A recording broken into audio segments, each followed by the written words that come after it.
Welcome to the session of Wellness, Wonder and Learning. Today I will tell you about Ram Navami. Ram Navami एक ऐसा विशेष दिन जिसमें राम की संस्कृति और राम की महिमा को जानने की आवश्यकता है। माय डियर फ्रेंड, राम भारतीय संस्कृति की आत्मा है, नैतिक मूल्यों के प्राण है, मानवता के अधिष्ठाता है। वास्तविक अर्थ में राम ही समूची संस्कृति है। राम की संस्कृति से आशय भारतीय संस्कृति से है। हमें राम की संस्कृति मन, वचन, कर्म से जीवन के प्रत्येक क्षेत्र में ग्रहण करने की आवश्यकता है, ताकि हर ओर इस शिक्षा की महिमा व्याप्त हो सके और समाज में एक बदलाव, एक नई उमंग, नई दिशा समाज को मिल सके। आइए हम जानें राम की संस्कृति क्या है और उस संस्कृति को जानकर उसे हम अनुसरण करने की ओर आगे बढ़े। विश्व की प्राचीनतम संस्कृतियों में से एक भारतीय संस्कृति है, जो भारत देश का शीर्ष मुकुट है। भारतीय जनमानस की यह एक अमूल्य निधि है। यू कैन से भारत की माटी का यह गौरव है। भारतीय संस्कृति के आयाम धर्म, दर्शन, साहित्य, संगीत आदि में एक नाम, मात्र एक नाम, जिसके स्मरण मात्र से अंतस्य में धैर्य और साहस का प्रस्फुटन होता है, जीवन दैनी शक्ति प्राप्त होती है, वह है राम। यह है राम की महिमा। राम भारतीय संस्कृति की आत्मा है, नैतिक मूल्यों के प्राण है, मानवता के अधिष्ठाता है। राम का चरित्र एक ऐसा चरित्र है जो जीवन के प्रत्येक क्षेत्र में हमें आगे बढ़ने की प्रेरणा देता है। यह पथ प्रदर्शक है और दिग्दर्शक भी है। हमें राम की संस्कृति मन, वचन, कर्म से जीवन के प्रत्येक क्षेत्र में ग्रहण करनी चाहिए और उसका अनुसरण भी करनी चाहिए। राम, जैसा कि हम अभी तक जानते हैं कि राम ने अपने पिता के वचन को पूरा करने के लिए राज वैभव को त्याग दिया और बन जाने के लिए तैयार हुए, लेकिन ऐसा नहीं है। राम चाहते तो इस वैभव को नहीं त्यागते, उन्हें बन जाने की आवश्यकता नहीं थी, लेकिन राम ने ऐसा किया। उन्होंने 14 वर्ष के वनवास को सहस्त्र स्वीकार किया। यह सिर्फ पिता से प्रेम को नहीं प्रदर्शित करता, बल्कि यह राम के चरित्र को दर्शाता है कि राम ने किस तरह से अपने सुखों का त्याग कर एक आदर्श पुत्र की छवि को स्थापित किया है, एक आदर्श भाई की छवि को स्थापित किया है, और किस तरह से उन्होंने एक आने वाले क्लेश को, एक आने वाले जो कठिनतम क्षण है, उसको उन्होंने बदल दिया। प्रत्येक देश, काल, परिस्थिति में प्रत्येक व्यक्ति को सत्ता की लालसा रहती है और इसे पाने के लिए वह कुछ भी कर सकता है, विद्रोह भी कर सकता है। राम भी विद्रोह कर सकता है। भारत की संस्कृति में ही हम पाते हैं कि अशोक ने, कहा जाता है कि अशोक ने अपने भाइयों को मारने के बाद ही सत्ता हासिल की, लेकिन राम ने ऐसा नहीं किया। राम ने भातृप्रेम, भाईचारे का एक उदाहरण प्रस्तुत किया है, जो महर्षि वाल्मीकि के रामायण और तुलसी के मानस के अतिरिक्त अन्यत्र कहीं नहीं मिलता है। Nowhere in the world, in no literature you can find this type of the thing. Ram ने एक आदर्श पति की भी संकल्पना स्थापित की है। राम आजीवन अपनी पत्नी सीता से प्रेम किया और पति के धर्म को निष्ठापूर्वक निभाया। पूरे जीवन काल में राम ने पत्नी सीता के अतिरिक्त और किसी को स्थान नहीं दिया। अगर वर्तमान समय होता तो सीता के त्याग के बाद राम ने दूसरी पत्नी का चयन कर लिया होता, लेकिन उस समय के राम ऐसे नहीं थे। इसके अलावा यह सोच उस समय के राम के मन में आती ही नहीं, और इस तरह से उन्होंने एक समाज को नई दिशा दी कि किस तरह से हमें समाज को हम सुदृढ़ और वैभवशाली बना सकते हैं। राम का दृष्टिकोण महान है। आज अपने आसपास देखने पर हम पाते हैं कि स्त्रियों के प्रति समाज का दृष्टिकोण कितना ओछा है। हमारी बहन बेटियां असुरक्षा की भावना से घिरी है। उनके साथ शोषण और विभत्स घटनाएं हो रही हैं जो हृदय विदारक है।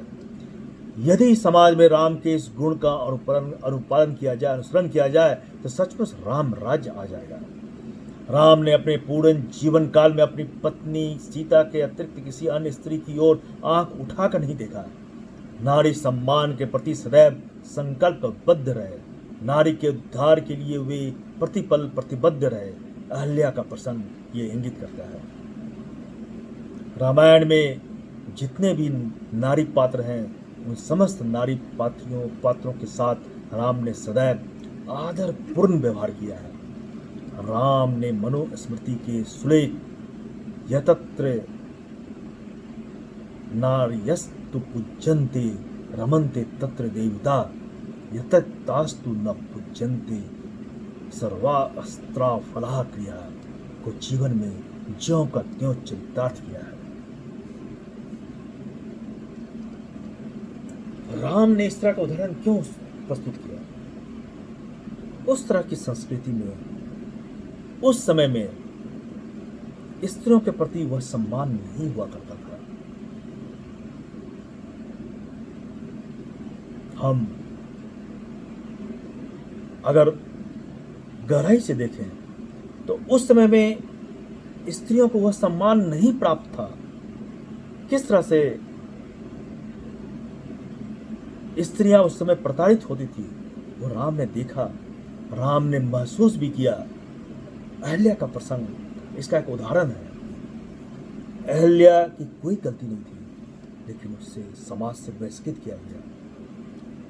अहल्या के पति ने उसे बहिष्कार कर उसे पत्थर बनने का श्राप दे दिया। राम ने इसे हृदय से महसूस किया और राम ने इस संस्कृति को बदलने की ठानी और अहल्या को वह स्थान दिया जिससे नारी सम्मान जो है समाज में फिर से प्रतिष्ठित हो पाए, व्याप्त हो पाए। यह है समाज को बदलने की प्रक्रिया। किस तरह से राम ने समाज को बदलने की ओर कदम बढ़ाया।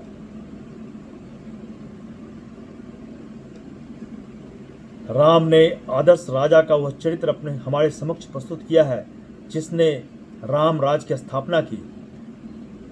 राम राज्य की अवधारणा एक आदर्श शासन की अवधारणा है जो राज्य की खुशहाली का प्रतीक है। राम वह राजा हैं जिनके लिए प्रजा का ही सुख सर्वोपरि है, अन्य कुछ नहीं।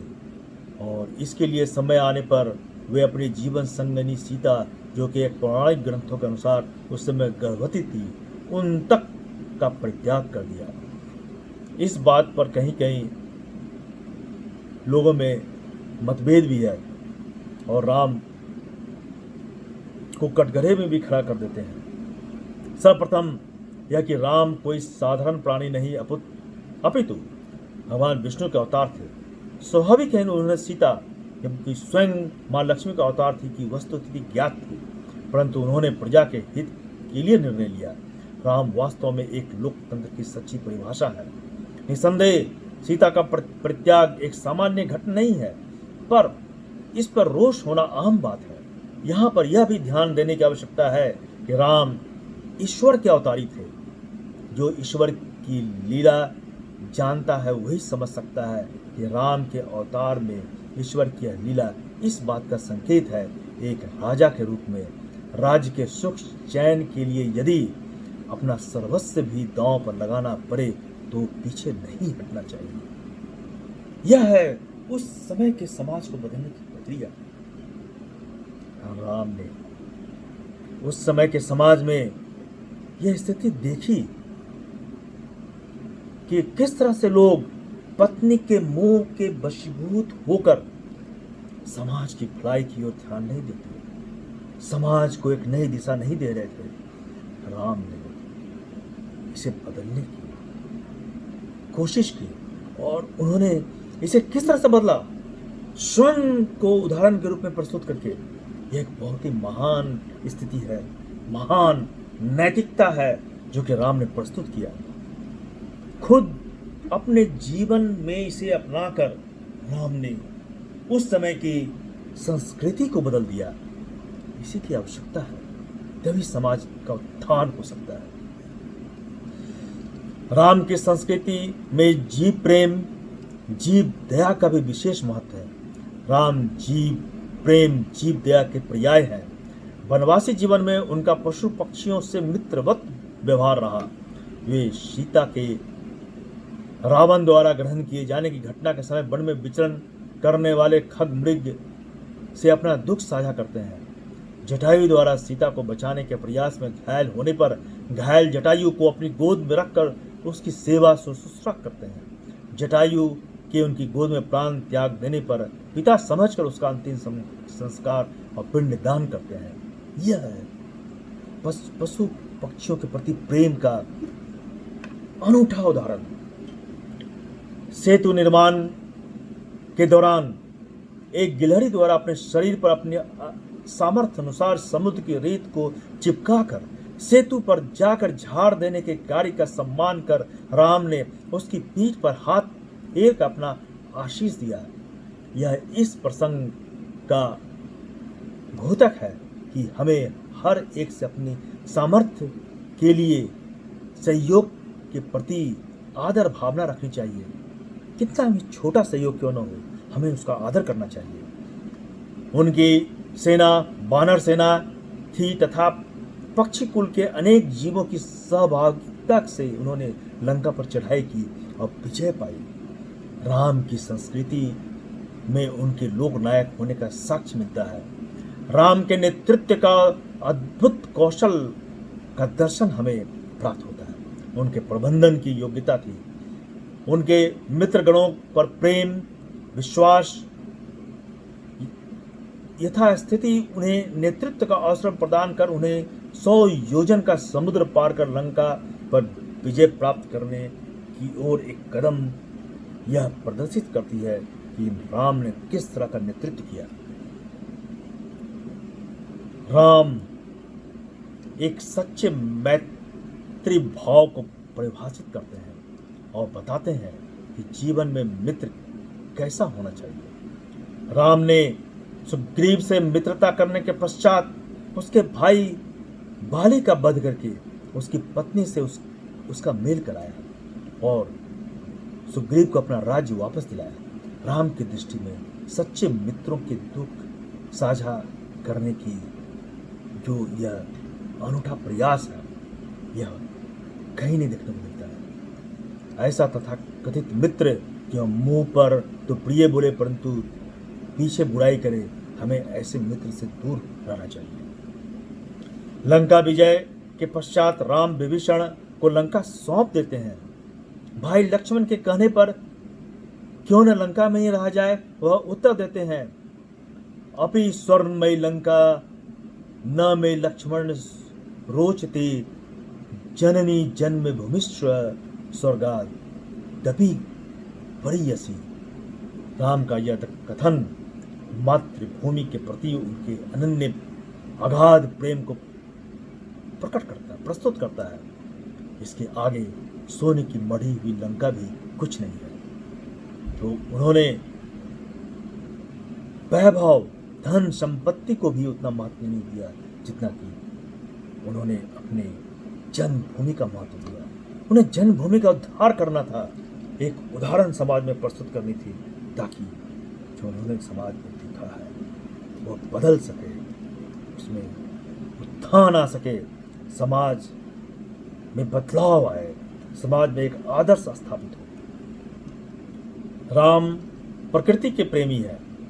राम राज्य में प्रकृति प्रेम, पर्यावरण संरक्षण आदि का वर्णन तुलसी ने अपनी रामचरितमानस में किया है। राम राज्य में प्रकृति के नैनाभिराम दृश्य मानस की चौपाइयों में जीवंत हुए हैं। यहाँ प्रकृति की छाया में राम रम रहे हैं। पग पग पर मर्यादा पालन करने वाले मर्यादा पुरुषोत्तम राम सहृदयता, दयालुता, करुणा के साथ पारिवारिक मूल्यों, सामाजिक मूल्यों के आधारशिला है। ऐसे ही है भारतीय संस्कृति के राम, और ऐसी ही है राम की संस्कृति जिसका अनुसरण जीवन के प्रत्येक पथ को प्रदर्शित करने वाला है, प्रकाशित करने वाला है, और इसे अपनाकर समाज का उत्थान हो सकता है। राम ने इस तरह का उदाहरण क्यों प्रस्तुत किया, यह जानने की आवश्यकता है। उस समय राम जब बालक थे, समाज में बहुत सी कुरीतियां व्याप्त थी, समाज में ऐसी भ्रांतियां व्याप्त थी जिसे समाज भ्रमित हो रहा था। राम ने स्वयं के उदाहरण के द्वारा इस तरह की भ्रांतियों को, समाज में व्याप्त बुराइयों को दूर किया और राम राज्य की स्थापना की। ये एक उदाहरण है, अनूठा उदाहरण, जो खुद एग्जाम्पल बनकर किस तरह से समाज को बदला जाए, इसी की आवश्यकता है। अभी हम पहले खुद को बदलें, खुद में वो आदर्श स्थापित करें, और अपने आप समाज इसको अपनाएगा और समाज जो है उन्नत होगा। इसी की अभी आवश्यकता है, और यही राम राज्य है। Thank you.